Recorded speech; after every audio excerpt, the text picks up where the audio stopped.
ನೀವು ಸೈಟ್ ತಗೊಳ್ಳೋ ಮುಂಚೆ CDP ಪ್ಲಾನನ್ನು ನೋಡಿದ್ದೀರಾ? ಅದರಲ್ಲಿ ಯೆಲ್ಲೋ ಕಲರ್ ಇದೆ ಅಂದ ತಕ್ಷಣ ನೀವು ತಗೊಳ್ತಿರೋ ಸೈಟು ಸೇಫ್ ಇದೆ ಅಂತ ಅನ್ಕೊಂಡಿದ್ದೀರಾ? ಹಾಗಾದರೆ ಒಂದು ನಿಮಿಷ. CDP ಮ್ಯಾಪ್ನಲ್ಲಿ ಒಂದು ಕಲರ್ ಇದೆ ಅಂದ ತಕ್ಷಣ ನೀವು ತಗೊಳ್ತಿರೋ ಸೈಟು ಅಪ್ರೂವ್ಡ್ ಅಂತ ಅಲ್ಲ. ಅಷ್ಟೇ ಅಲ್ಲ, ನೀವು ನೋಡುವಂತಹ red, green, yellow, purple colours ಬೇರೆ ಬೇರೆ ಯೂಸ್ ಕೇಸ್ಗಳನ್ನು ಸೂಚಿಸುತ್ತೆ. ಒಂದು ಕಲರ್ ರೆಸಿಡೆನ್ಷಿಯಲ್ ಝೋನನ್ನು ಸೂಚಿಸಿದ್ರೆ ಮತ್ತೊಂದು ಕಲರ್ ಅಗ್ರಿಕಲ್ಚರ್ ಝೋನನ್ನು ಸೂಚಿಸುತ್ತೆ, ಮತ್ತೊಂದು ಕಮರ್ಷಿಯಲ್ ಅಥವಾ ಇಂಡಸ್ಟ್ರಿಯಲ್ ಝೋನ್ಸ್ಗಳನ್ನು ಸೂಚಿಸುತ್ತೆ.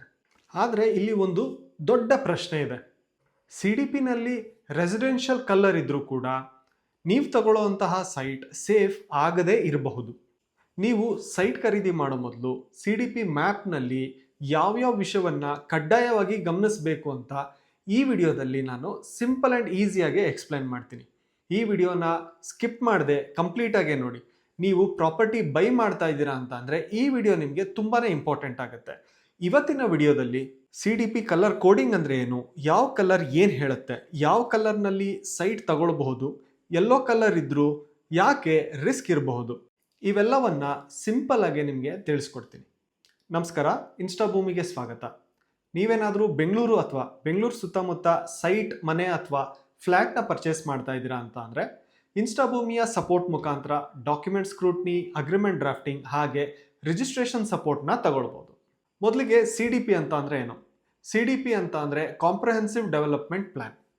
ಇದು ಒಂದು ಸಿಟಿ ಅಥವಾ ಮುನ್ಸಿಪಲ್ ಕಾರ್ಪೊರೇಷನ್ಸ್ನ ಲೋಕಲ್ ಪ್ಲ್ಯಾನಿಂಗ್ ಮುಂದಿನ ಹಲವಾರು ವರ್ಷಗಳಲ್ಲಿ ಹೇಗೆ ಬೆಳವಣಿಗೆ ಆಗಬೇಕು ಅನ್ನೋದನ್ನು ನಿರ್ಧರಿಸಿರುವಂತಹ ಮಾಸ್ಟರ್ ಪ್ಲ್ಯಾನ್.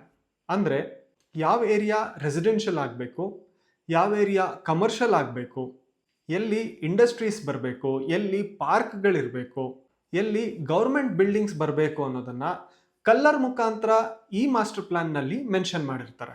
ಈಗ ಯಾವ ಕಲರ್ ಯಾವ ಝೋನ್ಗೆ ಸ್ಪೆಸಿಫೈ ಮಾಡುತ್ತೆ ಅಂತ ನೋಡೋಣ. ಮೊದಲಿಗೆ ಯೆಲ್ಲೋ ಕಲರ್. ಯೆಲ್ಲೋ ಅಂತ ಅಂದರೆ ರೆಸಿಡೆನ್ಷಿಯಲ್ ಝೋನ್ ಅಂತ. ಈ ರೆಸಿಡೆನ್ಷಿಯಲ್ ಝೋನ್ಸ್ಗಳಲ್ಲಿ ಮನೆಗಳು, ಅಪಾರ್ಟ್ಮೆಂಟ್, ರೆಸಿಡೆನ್ಷಿಯಲ್ ಲೇಔಟ್ಸ್ಗಳಿಗೆ ಮೀಸಲಿಟ್ಟಿರುವಂತಹ ಜಾಗ. Next red zone. ರೆಡ್ ಝೋನ್ನಲ್ಲಿ ಕಮರ್ಷಿಯಲ್ ಆಕ್ಟಿವಿಟೀಸ್ಗೆ ಇರುವಂತಹ ಜಾಗಗಳು. ಈ ಜಾಗಗಳಲ್ಲಿ shops, office, malls, commercial complex ಹೀಗೆ ಹಲವಾರು ಕಮರ್ಷಿಯಲ್ ಆಕ್ಟಿವಿಟೀಸ್ಗಳಿಗಾಗಿ ಮೀಸಲಿಟ್ಟಿರುವಂತಹ ಜಾಗ. Next purple colour. Purple colour ಅಂತ ಅಂದರೆ ಇಂಡಸ್ಟ್ರಿಯಲ್ ಝೋನ್ ಅಂತ. ಈ ಜಾಗದಲ್ಲಿ factories, warehouse, industrial hubs ಈ ರೀತಿ ಸ್ಪೆಸಿಫೈ ಮಾಡಿರ್ತಾರೆ. Next green colour. ಗ್ರೀನ್ ಅಂತ ಅಂದರೆ ಪಾರ್ಕ್ ಮತ್ತು ಓಪನ್ ಸ್ಪೇಸಸ್ಗಾಗಿ ಮೀಸಲಿಟ್ಟಿರುವಂತಹ ಜಾಗಗಳು. ಅಂದರೆ ಪಾರ್ಕ್ಸ್, ಪ್ಲೇ ಗ್ರೌಂಡ್ಸ್ ಮತ್ತು public open areas. Next dark green. Dark green ಅಂತ ಅಂದರೆ ಗ್ರೀನ್ ಬೆಲ್ಟ್ ಅಂತ ಕೂಡ ಹೇಳ್ತಾರೆ. ಈ ಜಾಗಗಳಲ್ಲಿ ಅಗ್ರಿಕಲ್ಚರ್ ಆಕ್ಟಿವಿಟೀಸ್ಗೆ ಮಾತ್ರ ಮೀಸಲಿಟ್ಟಿರುವಂತಹ ಜಾಗ. ಈ ಝೋನ್ನಲ್ಲಿ ರೆಸಿಡೆನ್ಷಿಯಲ್ ಆಕ್ಟಿವಿಟೀಸ್ಗೆ ಪರ್ಮಿಷನ್ ಇರೋದಿಲ್ಲ. ನೆಕ್ಸ್ಟ್ ಬ್ಲೂ ಕಲರ್ ಅಂತ ಅಂದರೆ ಈ ಜಾಗಗಳಲ್ಲಿ ಸ್ಕೂಲ್ಸ್, ಟೆಂಪಲ್ಸ್, ಹಾಸ್ಪಿಟಲ್ಸ್ ಹಾಗೆ ಗೌರ್ಮೆಂಟ್ ಆಫೀಸಸ್ಗಳಿಗೆ ಮೀಸಲಿಟ್ಟಿರುವಂತಹ ಜಾಗ ಆಗಿರುತ್ತೆ. ನೆಕ್ಸ್ಟ್ ಬ್ಲೂ ಕಲರ್ ಅಂತ ಅಂದರೆ ಪಬ್ಲಿಕ್ ಮತ್ತು semi public utilities.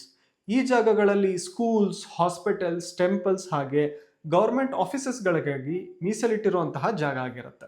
Next brown colour ಅಂತ ಅಂದರೆ ಜನರಲಿ ಪಬ್ಲಿಕ್ ಟ್ರಾನ್ಸ್ಪೋರ್ಟ್ ಆಗಿರ್ಬೋದು, roads, metro, railway, bus stand ಹೀಗೆ ಮೊದಲಾದ ಟ್ರಾನ್ಸ್ಪೋರ್ಟ್ ವ್ಯವಸ್ಥೆಗಳಿಗಾಗಿ ಜಾಗ ಬಿಟ್ಟಿರುವಂಥದ್ದಾಗಿರುತ್ತೆ. ಕೊನೆಯದಾಗಿ ಗ್ರೇ ಕಲರ್ ಅಂತ ಅಂದರೆ ಈ ಜಾಗಗಳನ್ನು ಯುಟಿಲಿಟೀಸ್ಗಾಗಿ ಯೂಸ್ ಮಾಡ್ತಾರೆ.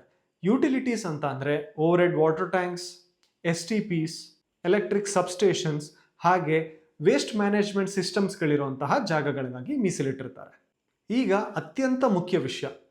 ಭಾಳ ಜನ ಯೆಲ್ಲೋ ಝೋನಲ್ಲಿ ಇದೆ ಅಂದ ತಕ್ಷಣ ಅವ್ರು ತಗೊಳಕ್ಕೆ ಹೊರಟಿರುವಂತಹ ಸೈಟು ಸೇಫ್ ಆಗಿರುತ್ತೆ, ಅಪ್ರೂವ್ಡ್ ಲೇಔಟ್ ಆಗಿರುತ್ತೆ, ಲೀಗಲಿ ಪ್ರಾಬ್ಲಮ್ ಇರೋದಿಲ್ಲ ಅಂತ ಅಂದ್ಕೊಂಡಿರ್ತಾರೆ. ಆದರೆ ಅದು ಕಂಪ್ಲೀಟ್ಲಿ ತಪ್ಪು. ಒಂದು ಲೇಔಟ್ ಯೆಲ್ಲೋ ಝೋನ್ ಅಂದರೆ ರೆಸಿಡೆನ್ಷಿಯಲ್ ಝೋನಲ್ಲಿದ್ರೂ ಅದಕ್ಕೆ ಲೇಔಟ್ ಅಪ್ರೂವಲ್ ಇಲ್ಲದೆ ಇರಬಹುದು, DC ಕನ್ವರ್ಷನ್ ಮಾತ್ರ ಇರಬಹುದು, ಪಾರ್ಕ್ ಹಾಗೂ ಸಿವಿಕ್ ಕಮ್ಯುನಿಟಿ ಜಾಗ ಬಿಡದೇ ಇರಬಹುದು, ರೋಡ್ ಫಾರ್ಮೇಷನ್ ಇಲ್ಲಿಗಲ್ ಆಗಿರ್ಬೋದು, ಖಾತಾ ಸಮಸ್ಯೆ ಇರ್ಬೋದು, ಬಫರ್ ಝೋನ್ ಸಮಸ್ಯೆ ಇರ್ಬೋದು. ಅಂದರೆ ಯೆಲ್ಲೋ ಝೋನ್ ನಿಮ್ಮ ಪ್ರಾಪರ್ಟಿಗೆ ಲೀಗಲ್ ಸರ್ಟಿಫಿಕೇಟ್ ಅಲ್ಲ. ಆ ಕಲರ್ ಝೋನ್ ಸ್ಪೆಸಿಫೈ ಮಾಡೋದು ಆ ಪರ್ಟಿಕ್ಯುಲರ್ ಪರ್ಪಸ್ನ ಯೂಸ್ ಕೇಸ್ಗೋಸ್ಕರ ಮಾತ್ರ. ಯಾವುದೇ ಸೈಟ್ ತಗೊಳ್ಳೋ ಮೊದಲು ಟೈಟಲ್ ಡಾಕ್ಯುಮೆಂಟ್ಸ್ ಮತ್ತು ರೆವಿನ್ಯೂ ರೆಕಾರ್ಡ್ಸ್ಗಳನ್ನು ಕಡ್ಡಾಯವಾಗಿ ಚೆಕ್ ಮಾಡಲೇಬೇಕು. ಇದೆಲ್ಲ ಕ್ಲಿಯರ್ ಆದಮೇಲೆ ಸೈಟನ್ನು ಪರ್ಚೇಸ್ ಮಾಡಬೇಕು. ಯಾವುದೇ ಸೈಟ್ ತಗೊಳ್ಳೋ ಮೊದಲು ಟೈಟಲ್ ಡಾಕ್ಯುಮೆಂಟ್ಸ್ ಹಾಗೆ ರೆವೆನ್ಯೂ ರೆಕಾರ್ಡ್ಸ್ ಕಡ್ಡಾಯವಾಗಿ ಚೆಕ್ ಮಾಡಬೇಕು. ಇದನ್ನೆಲ್ಲ ಚೆಕ್ ಮಾಡಿದ ಮೇಲೇ ಪರ್ಚೇಸ್ ಮಾಡಬೇಕು. ಹೀಗಾಗಿ CDP ನಲ್ಲಿ ಕಲರ್ ನೋಡಿ ಪ್ರಾಪರ್ಟಿ ಸೇಫ್ ಅಂತ ಅನ್ಕೊಂಬೇಡಿ. ಕಲರ್ ಒಂದು ರೆಫರೆನ್ಸ್ ಮಾತ್ರ. ಯಾವಾಗಲೂ ಲೀಗಲ್ ಡಾಕ್ಯುಮೆಂಟ್ಸ್ ಏನೇ ನಿಜವಾದ ಪ್ರೊಟೆಕ್ಷನ್. ಈ ವಿಡಿಯೋ ನಿಮಗೆ ಉಪಯುಕ್ತವಾಗಿದೆ ಅಂತಂದರೆ ನಮ್ಮ ಎಫರ್ಟಿಗೆ ಒಂದು ಲೈಕ್ ಮಾಡಿ. ಹಾಗೆ ಪ್ರಾಪರ್ಟಿನ ಪರ್ಚೇಸ್ ಮಾಡಬೇಕಂತ ಇರೋ ನಿಮ್ಮ ಫ್ರೆಂಡ್ಸ್ ಆ್ಯಂಡ್ ಫ್ಯಾಮಿಲಿಗೆ ಈ ವಿಡಿಯೋನ ಶೇರ್ ಮಾಡಿ. ಇದೇ ರೀತಿ ಮತ್ತಷ್ಟು ಲೀಗಲ್ ಹಾಗೆ ಪ್ರಾಪರ್ಟಿ ಡಾಕ್ಯುಮೆಂಟ್ಸ್ ರಿಲೇಟೆಡ್ ಇನ್ಫಾರ್ಮೇಷನ್ಸ್ಗಾಗಿ ಇನ್ಸ್ಟಾಭೂಮಿ ಚಾನಲ್ನ ಫಾಲೋ ಮಾಡಿ ಹಾಗೆ ಸಬ್ಸ್ಕ್ರೈಬ್ ಮಾಡಿ. Thank you.